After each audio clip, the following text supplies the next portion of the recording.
चलो फ्रेंड्स, कैसे हैं आप सभी। I hope you all are good. और फिर से आपका स्वागत है हमारे अपने चैनल एनबी कॉमर्स में।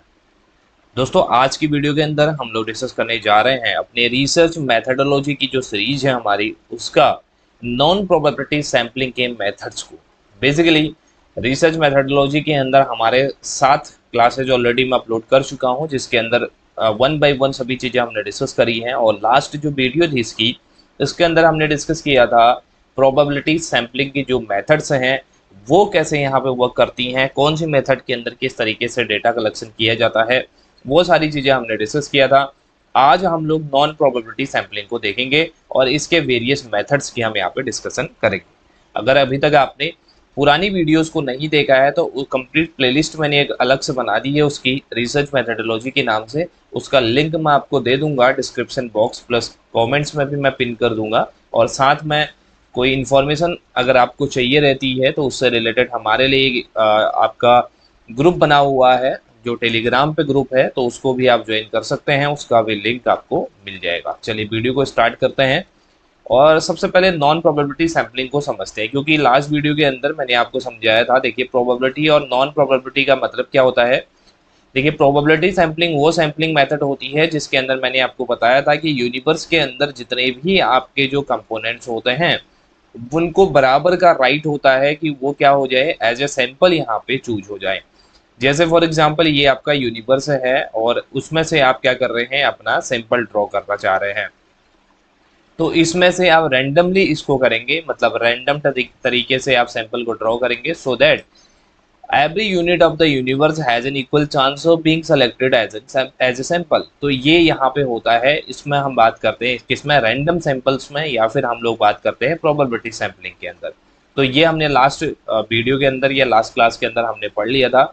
आज हमारा है नॉन प्रोबेबिलिटी। तो नॉन प्रोबेबिलिटी इसका ठीक उल्टा होता है। देखिए, इसके अंदर हम सैम्पलिंग कुछ इस तरीके से करते हैं जिसमें हम लोगों के पास में कुछ मेथड्स होती हैं और जिसके थ्रू हम अपनी कन्वीनियंस के अकॉर्डिंग या फिर अपने कुछ मेथड्स के अकॉर्डिंग कुछ सेलेक्टेड सैंपल्स को चूज करते हैं। फॉर एग्जांपल, इसके अंदर हमारे पास में मल्टीपल्स या फिर इनफाइनाइट यूनिट्स हमारे होंगे। ये मान लिया जाए हमारे पास क्या है, यूनिवर्स है, और यूनिवर्स से हम क्या करना चाह रहे हैं, हम लोग सैंपल को ड्रॉ करना चाह रहे हैं। ठीक है, तो सैंपल ड्रॉ कर रहे हैं।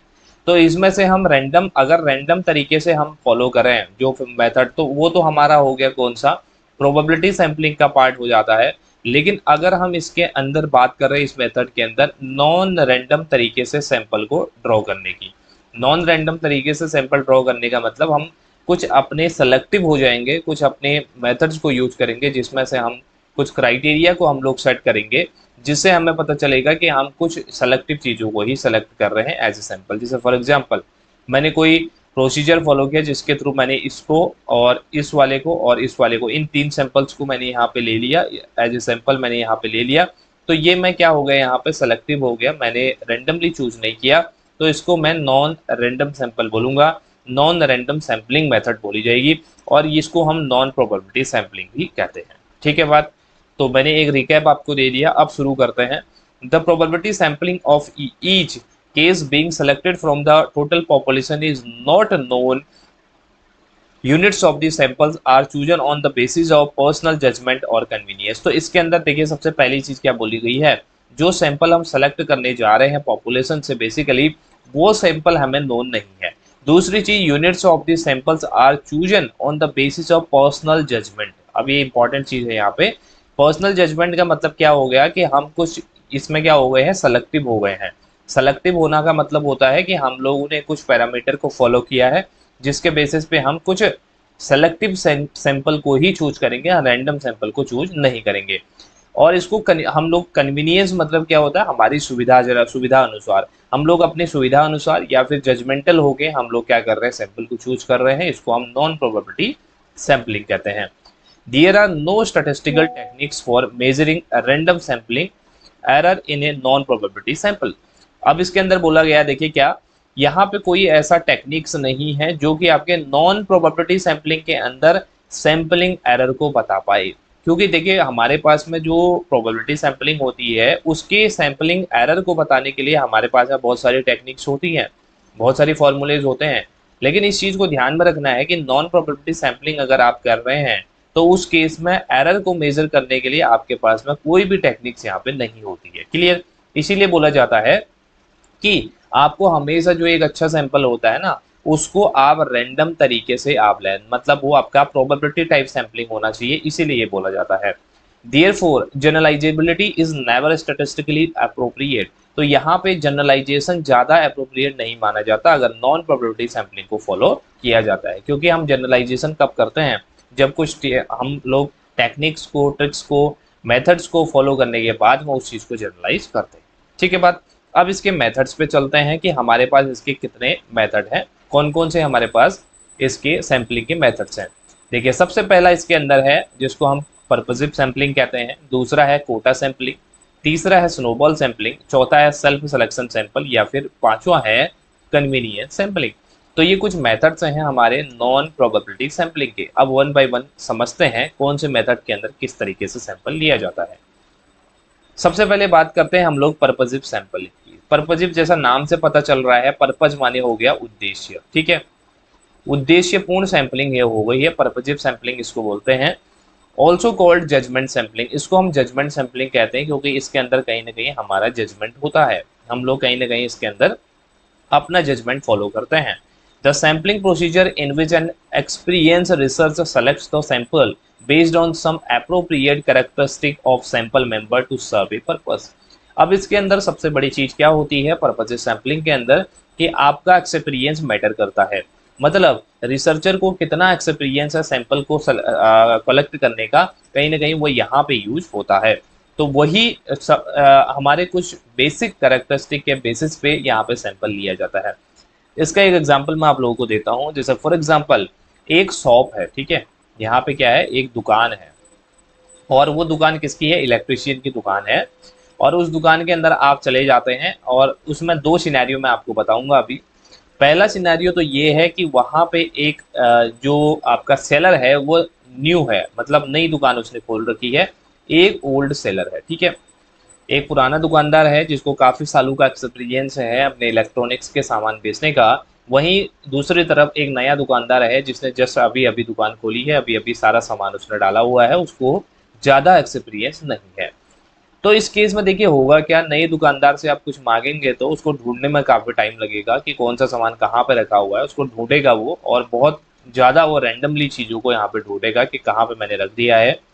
जबकि ओल्ड वाले के पास अगर आप जाएंगे तो उससे कुछ भी आप मांगेंगे तो वो सेलेक्टिव होगा, उसको पता होगा कि कौन सी चीज़ें मैंने कहाँ पे रखी हुई है, मतलब कौन सी करेक्टरिस्टिक की चीज़ें उसने कहाँ पे रखी हुई हैं वो उसको पता होगा। तो वो अप्रोप्रिएट तरीके से अपने एक्सपीरियंस के बेस पे डायरेक्ट वहाँ पे जाएगा और आपको सामान लेके दे देगा। तो यही चीज़ इसके अंदर होती है पर्पसिव सैंपलिंग के अंदर। When taking sample reject people who do not fit for a particular profile. हम इसके अंदर क्या करते हैं, सैंपल को लेते हैं, अगर हमें लगता है कि ये सैंपल हमारे लिए फिट नहीं है हमारी स्टडी के लिए तो हम उसको रिजेक्ट कर देते हैं। Start with A purpose in mind. अब इसमें सबसे बड़ा जो स्टार्टिंग है वो क्या है, हमारे दिमाग में कुछ ना कुछ उसका पर्पज होता है। हम लोग कोई स्टडी करना चाह रहे हैं तो हमारी स्टडी का कुछ ना कुछ पर्पज होता है, और उस पर्पज को फुलफिल करने के लिए हम लोग क्या कर रहे होते हैं, सैंपल ले रहे होते हैं। जैसे मैंने कहा कि पर्पसिव सैंपलिंग का एक और एग्जांपल मैं आप लोगों को देता हूँ। मैं एक स्कूल के अंदर गया और उस स्कूल के अंदर मैंने कहा कि मुझे ऐसे स्टूडेंट चाहिए जिनके 60% से प्लस मार्क्स हैं। तो मैं क्या करूँगा, मैं इसके अंदर पहली चीज़ तो नॉन प्रोबेबिलिटी सैंपलिंग को फॉलो कर रहा हूँ, क्योंकि मैं रैंडमली चूज नहीं कर रहा हूँ। मैंने यहाँ पे पैरामीटर सेट कर दिया कि 60% से नीचे वाले तो पहले ही अलग कर लिए मैंने, 60% से अबव वाले मैं लेना चाहता हूँ। तो उस केस में मैं क्या हो गया हूँ, यहाँ पे मैं सेलेक्टिव हो गया हूँ और मैंने कुछ करेक्टरिस्टिक ये करेक्टरिस्टिक बना दी कि 60% से अबव वाले ही मुझे अपने सैंपल के अंदर चाहिए रहेंगे। तो ये मेरा क्या हो गया, एक पर्पज हो गया मेरे दिमाग के अंदर, वो पर्पसिव सैंपलिंग यहाँ पे होती है। क्लियर बात? अगले सैंपल की तरफ पढ़ते हैं जो कि है कोटा सैंपलिंग। कोटा सैंपलिंग अगला पार्ट है इसका। कोटा जैसे आपको पता है इसके अंदर हम फिक्स कोटा सेट कर देते हैं, नंबर सेट कर देते हैं, वही कोटा सैंपलिंग है। The population is divided into cells on the basis of relevant control characteristic. Population को हम अलग अलग पार्ट में डिवाइड कर देते हैं और फिर उसके बाद उसमें से हम सैंपल को ले लेते हैं। एक quota of the sample unit is established for each cell. हमने हर एक सेल से, जैसे फॉर एग्जांपल मैंने ये पॉपुलेशन थी, इसके 4 पार्ट मैंने कर दिए और हर एक पार्ट से मैंने कुछ ना कुछ कोटा फिक्स कर दिया। जैसे मैंने कहा फर्स्ट क्वार्टर से मुझे 20 सैंपल लेने हैं, दूसरे से मुझे 30 सैंपल लेने हैं, तीसरे से मुझे 40 लेने हैं, चौथे से मुझे 50 लेने हैं। तो मैंने ये कोटा सेट कर दिया है और यही कोटा के बेस पे मैं सैंपल को लूंगा, इससे ज़्यादा सैंपल मैं नहीं ले सकता हूँ। उसके बाद है एक convenience sample is drawn for each cell until the quota is met. उसके बाद हम अपने अकॉर्डिंग, अब ऐसा नहीं है कि हमने जैसे आपने स्ट्रेटिफाइड सैम्पलिंग पढ़ी थी, आपने क्लस्टर सैम्पलिंग पढ़ी थी, उसके अंदर क्या था, उसके अंदर भी कुछ इसी तरीके से हम पॉपुलेशन को डिवाइड करते थे। लेकिन उसके बाद की प्रोसेस आपको पता होनी चाहिए, हम इसमें से हर एक पार्ट में से, हर एक स्ट्रेटा में से, या फिर हर एक जो आपका बेसिकली पार्ट होता था उसमें से हम क्या करते थे, रैंडमली सेलेक्ट करते थे सैंपल को। लेकिन यहाँ पे रैंडमली सेलेक्ट नहीं होगा। जैसे मैं एक बार इसको दिखा देता हूँ आपको। जैसे मैंने बोला ये मेरा एक पार्ट हो गया, ये मेरा 2 पार्ट, 3, 4 पार्ट मैंने टोटल कर रखे हैं। अब मैं एक पार्ट में से यहाँ पे नॉन रैंडम तरीके से सैंपल को लूंगा, मतलब अपनी कन्वीनियंस के बेस पे लूंगा। मुझे जो सही लगेगा, मुझे जो बेटर लगेगा अपनी स्टडी के लिए, उसके बेस पे मैं सैंपल को चूज करूंगा हर एक पार्ट में से। और तब तक सैंपल को ड्रॉ करूंगा जब तक कि मेरा कोटा यहाँ पे पूरा नहीं हो जाता। ठीक है बात। It is entirely non random and it is normally used for interview surveys. अब यहाँ पे ये पूरी तरीके से नॉन रैंडम तरीके का होता है और सबसे ज़्यादा यूज कहाँ पे होता है, इंटरव्यू सर्वेस के लिए ये यूज किया जाता है। तो ये कोटा सैम्पलिंग है, इसको आपने ध्यान में रखना है। अब उसके बाद नेक्स्ट सैंपल टाइप आता है, यहाँ पे सैंपलिंग आती है स्नोबॉल सैंपलिंग। स्नोबॉल सैंपलिंग के अंदर क्या बात की जाती है, द रिसर्च स्टार्ट विद ए की person and introduce the next one two become a chain. अब इसके अंदर देखिए चेन को फॉलो किया जाता है। अब चेन मतलब क्या होता है, फॉर एग्जांपल आपने देखा होगा नेटवर्क मार्केटिंग बहुत ज़्यादा चलती है, जिसके अंदर आपको पता है कि अलग अलग तरीके के क्लेम्स किए जाते हैं कि ऑडी कार आपको मिल जाएगी, BMW आप निकाल लेंगे 6 महीने, 1 साल, 2 साल के अंदर। आपको सिर्फ करना क्या है, लोगों को ऐड ऑन करना है, लोगों को प्रोडक्ट बेचने हैं, जितने ज़्यादा लोग जुड़ेंगे उतना ज़्यादा आपका बेनिफिट। तो कुछ इस तरीके की प्लानिंग की जाती है जो आपकी कहीं ना कहीं डायरेक्ट सेलिंग वाले होते हैं या फिर नेटवर्क मार्केटिंग वाले होते हैं। तो उसके अंदर वो क्या बनाते हैं, चेन बनाते हैं। अब चेन बनाने से बेनिफिट क्या होता है, देखिए जो एक प्रोडक्ट एक पर्सन ले रहा है उसके अंदर अगर 5 पर्सन ऐड होते हैं तो वो 5 पर्सन उस प्रोडक्ट को लेंगे और उसके बाद वो 5 पर्सन, हर एक पर्सन 5-5 लोगों को ऐड करता है तो 25 पीपल को वो प्रोडक्ट सेल होंगे। तो ये एक स्ट्रेटजी होती है मार्केटिंग करने की। तो यही चेन सिस्टम होता है और इसके स्नोबॉल सैम्पलिंग में हम लोग क्या करते हैं, इसी चेन सिस्टम को फॉलो करते हैं।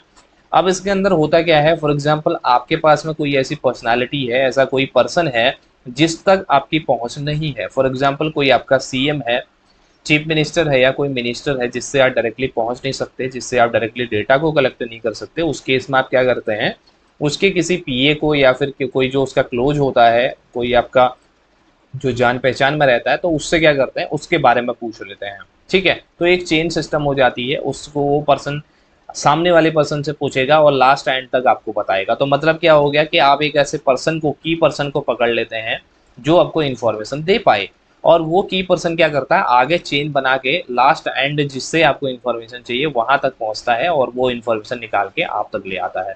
तो यही स्नोबॉल सैम्पलिंग होती है। Make contact with 1 and 2 cases in the population. आप कॉन्टैक्ट बनाते हैं इसके अंदर 1 या 2 लोगों से, पॉपुलेशन के जो होते हैं बेसिकली, और वही डेटा कलेक्ट करके आपको देंगे। Ask these cases to identify further cases. आप क्या करते हैं, फर्दर जो डेटा कलेक्शन होता है या फर्दर जो इन्फॉर्मेशन चाहिए रहती है उनसे पूछते हैं जो की पर्सन आपके होते हैं। Stop when either no new cases are given और the samples is large as manageable. जब सैंपल बहुत ज़्यादा बड़ा हो जाता है, बहुत बड़ी इन्फॉर्मेशन आपको चाहिए होती है, उस केस में आप इन्फॉर्मेशन को यहाँ पे बेसिकली की पर्सन भी आपको इन्फॉर्मेशन नहीं देगा। और दूसरी बात की, अगर आपको सैंपल मिल गया है, अगर आपको डेटा मिल गया है तो उस केस में भी आपकी सैंपलिंग आप रोक देते हैं। तो यही स्नोबॉल सैंपलिंग होती है। तो इसको आपको ध्यान में रखना है।